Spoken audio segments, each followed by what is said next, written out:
in Wall Street. I'm gonna start doing sales. And my first day, I had a really awkward conversation with another guy that was his first day as well. And it told me something that I didn't expect. And I feel like after watching this video, you'll never be anxious or you will never beat yourself up after having an awkward conversation with someone. There's a new guy here that is his first day as well, right? So we're in the office and we're doing our paperwork, you know, the thing, the social security and all of that, right? We're doing that, so just me and him. And then I met this guy. I was like, hey, what's your name? This and that. My name is David, right? You name it. And then we were doing the paperwork, right? After like 5 minutes, when we were done doing the paperwork, we had nothing to do, right? So we put our heads up and we just looked at each other, right? And then he asked me, hey, where are you from? And then we started talking. But I noticed that it was really awkward, right?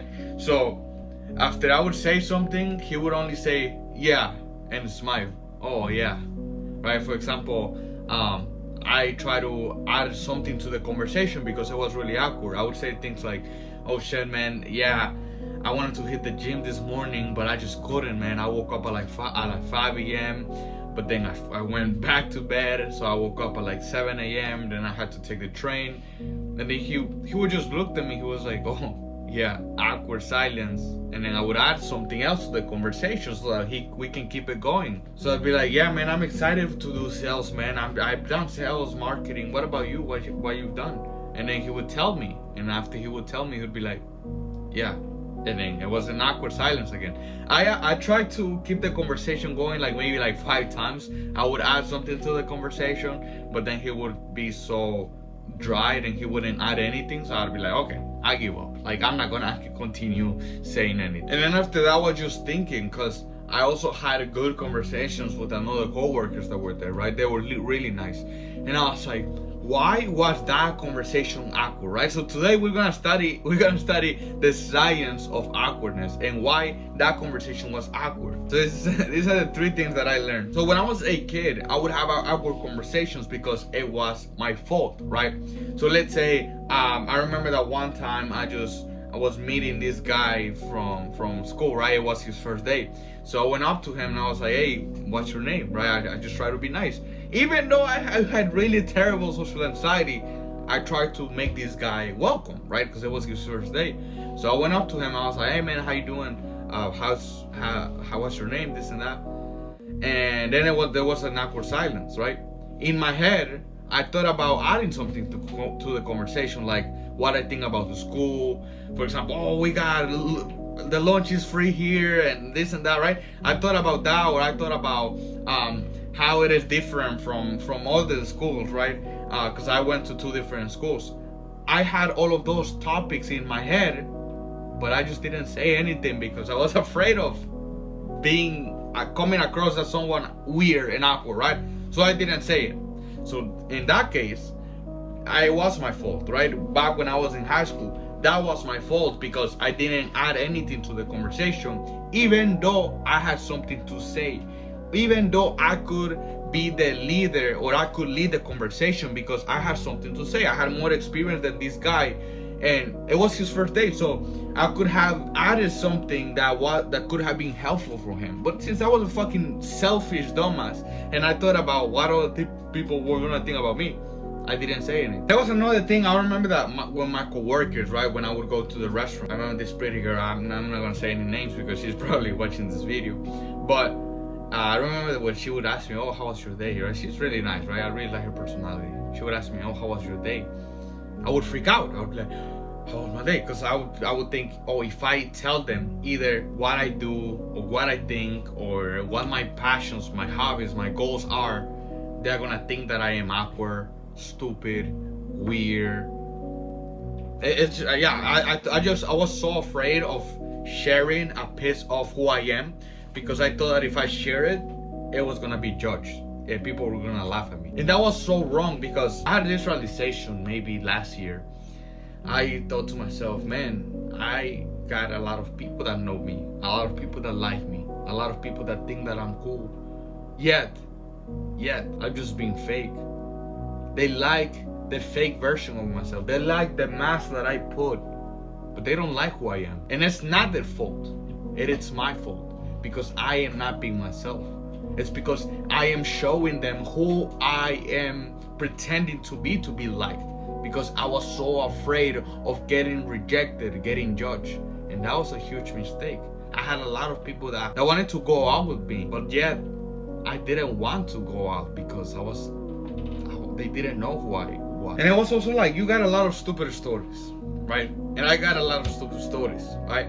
So I would be afraid of telling them because I didn't want to come across, and I don't want to hurt my ego. That's so stupid, man. That is so stupid. Because I would always hear, once again, it was so weird, like me studying people's conversation like a fucking alien, but I did it, right? I would hear normal people's conversation, right? Most of the times they would talk about stupid stories, like some awkward stories about them getting lost in the train or them getting so nervous in the first day at their job, right? They show that vulnerable, transparent version of themselves, and they find out, and other people find out weird, and other people find out funny, other people can relate to that. But yet, I would just be afraid, and you are probably afraid. That's so wrong, right? People are not here to judge you. If you tell that to people, the stupid mistakes, for example, I got lost 2 days ago when I was taking the subway, right? If I can tell that to anybody, that's gonna be funny. They're not gonna be, oh, I don't wanna talk to you anymore because you got lost, right? It doesn't make sense, but yet your mind lied to you, and it tells you, and it convinces you that if you tell certain stories, certain jokes, they're gonna never talk to you again. Oh, go away, you're stupid, I don't want to talk to you. That's what your mind tells you, and somehow you believe it. So that's one of the things that I understood is sometimes awkward conversations are awkward because it's your fault, because you're afraid of being judged by whatever you're gonna say. They're gonna think this is stupid, they're gonna think this is weird, they're gonna laugh at whatever you want. Whatever you do think, it's stupid, and you don't want to say it out loud because it's gonna get judged. That's why you turn awkward conversation, and that's your fault. And this is what I started to do in last year, man, when I wanted to go all in on social anxiety. Just say it even though you're scared. Just fucking say it. Just fucking say it. Yesterday this happened. Just say it out loud. I know it is scary. I know it is scary, and it is easier said than done. But just add something to the conversation whenever you can. Whenever it's in your head, just put it out loud. And trust me, people will react to you better than you expect. Now, the second point is combos are supposed to be 50-50. Now, I don't want to blame you for all of your awkward conversations. I don't want you to think I am an awkward guy, because you're not. You're just afraid of showing people who you are, right? It doesn't mean that you are awkward. But here's the thing, and this is something I want you to think about, because I say that 50 or even 60% of the awkward conversations that you had before, they are not your fault. They are not your fault, right? Because let's say now you try to be nice, you try to ask the right questions, you try to make the other person open themselves up. They're not opening themselves up. They're not giving the 50 that you're putting in, right? Because conversations are 50 and 50. Same as this guy. I was giving him a lot of nuggets, right? A lot of pieces of nuggets, we can say. He could grab any of them and continue asking me a question, right? For example, I woke up at like 5 a.m. Wow, man, why do you wake up so early? Where do you live? Do you live far away from here? He could have continued the conversation, right? I was giving my 50, and if he put his 50, we would have had a great conversation, right? But since this guy was not putting his part in the conversation, it was awkward. So same thing, man. Sometimes and most of the time you beat yourself up for the awkward conversations that you have. But the reality is that sometimes, most of the time, it's not even your fault.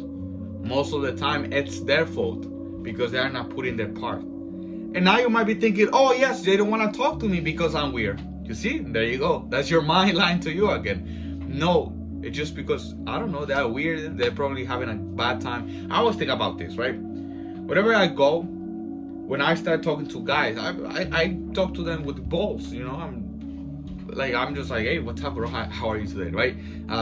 Last week I was in the sauna with someone, and I was like, hey, what's up, bro? How are you? And he was like, I noticed that he was nervous talking to me, right? He was a little bit awkward and this and that, right? So my socially anxious younger version of me would have been, oh my God, he doesn't want to talk to me because I'm weird, because I'm awkward, because they can see, because he can see that I'm a loser. And that's probably what you think most of the time. But no, most of the time people are nervous themselves. Most of the time people are awkward themselves. Most of the time people don't want to run out of things to say. And that's why they have tried to avoid you, not because of you, but because of them, because they are trying to protect themselves from being judged. The same as you're thinking, right? The same fears that you have about other people, probably the people that you want to talk to have the same fears, and that's why they don't talk to you. It's not because of you, it's because of them. So yeah, don't beat yourself up for the bad conversations that you're having sometimes. And I say even most of the time, they're not putting their part in the conversation. Which I get you to the second point. It is not your fault. So related to what I was saying, I would put people on a pedestal. Right? I would be like, oh my God, he must be thinking this X, Y, and Z about me, and I made an awkward conversation, and he must be thinking that this was stupid. But who is this person? Like, really? Like, dude, I asked myself this thing. I asked myself at the beginning of my social anxiety journey, I was like, why am I putting people on a pedestal? Like, literally. And then if you're a guy, you're putting a lot of girls on a pedestal. And let me tell you this, right? And I don't want to sound mean when I say this, but I feel like you're putting people on a pedestal because you don't really know them. Like, you after I've been invited to parties and clubs and social serve, finally got to know people. And let me tell you this, people have a lot of mental issues, man. Like, people are involved in a lot of like toxic addictions and toxic relationships, right? And I don't want to talk shit about people, right? But my point here is, why are you putting people on a pedestal when they are not perfect, right? They're dealing with something.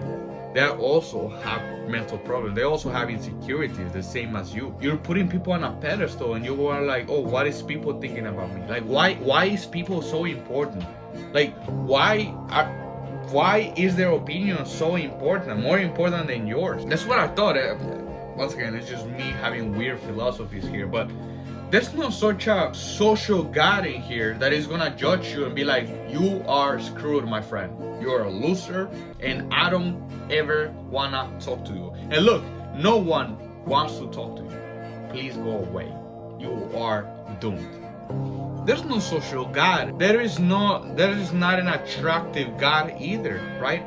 Whatever a beautiful girl can think about you, or if she doesn't find you attractive, it does not mean shit, because one girl can find you attractive and the other one can't, right? And it has happened to me most of the time, right? When I first started dealing with social anxiety, I would go to the city every single Monday. I would try to talk to a bunch of girls, probably like 15 to 20 girls, right? And I would walk up to them and I would ask, hey, what's your I would try to have a conversation with them, and I would try to get their phone number. And that's what I noticed, man. Beautiful girls, like 10 out of 10s, right? My whole point here is, there's nobody that is a social God. Like, no matter who says what about you, which in first place, they are not even thinking anything about you, it's just your mind. But let's say, if they say something, if they think something about you, if they reject you, there is no social God out there that will determine whether or not you're doomed. If you walk out of that room, there's another group of people that might fall in love with your personality. It's just that you haven't met them yet, or not even that. It's just that you reject yourself anywhere that you go. And that's why I like to help guys that they have shame towards themselves. If you think that I can help, send me a DM. I'm gonna leave my Instagram in the description. But anyway, that is the huge problem. Is that you're rejecting yourself before they even reject you. You're carrying yourself a lot of trauma. That's why you make conversations awkward, because you have something to say, but you don't say it. And the second one is, even when it's not your fault, you blame yourself because you're carrying shame. And you're carrying a lot of... If you need extra help, send me a DM. Thank you so much for watching.